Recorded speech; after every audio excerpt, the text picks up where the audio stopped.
Get in, loser. We're gonna fix truck hinges. Replace the striker. Here's the Chop, chop. Chop, chop. best multi-tool in the world. So, hold on, what is it? What is it? It's a nose hair puller. It's an axe? It's a nose hair puller. Hatchet, hammer, staple puller. Oh, God, that was good.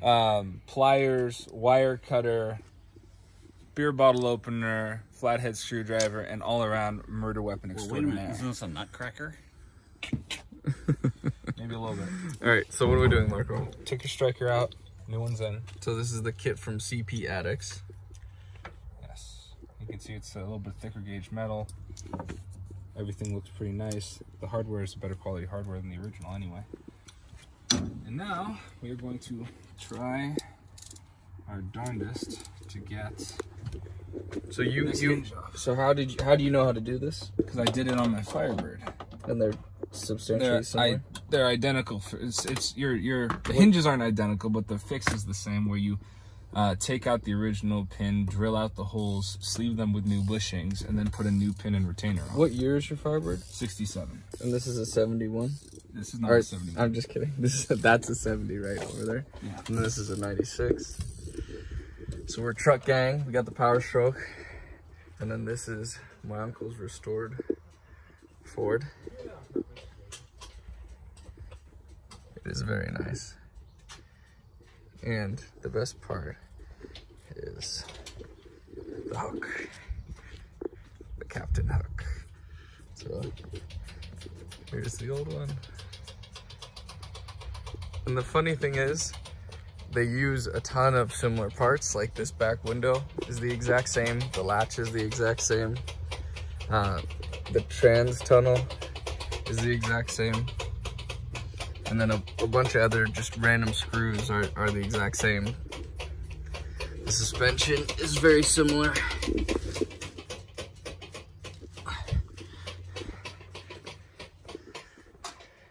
But this, of course, is a diesel.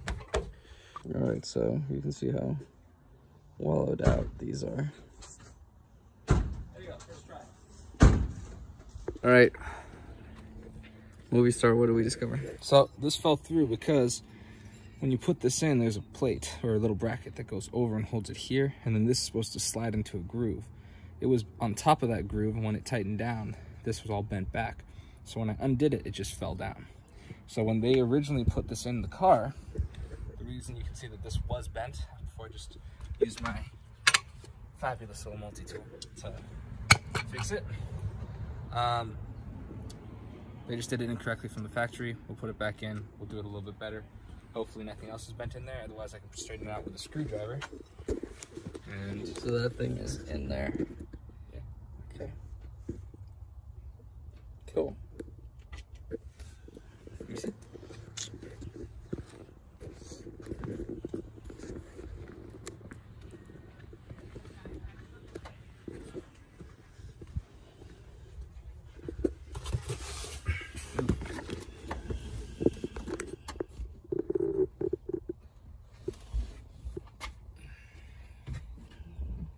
Looks good.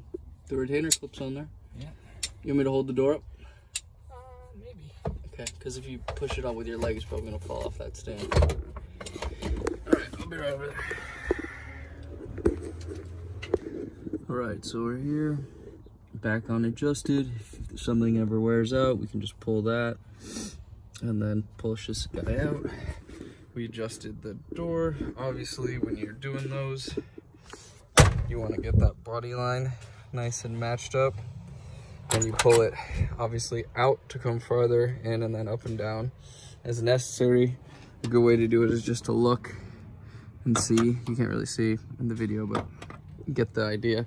And then you just want it to close good, open nice without too much trouble. That's that. And now, and this gap is real nice too. Now, we don't have to get in through the other side of the door over there. So, anyway. Controlled explosions over and out.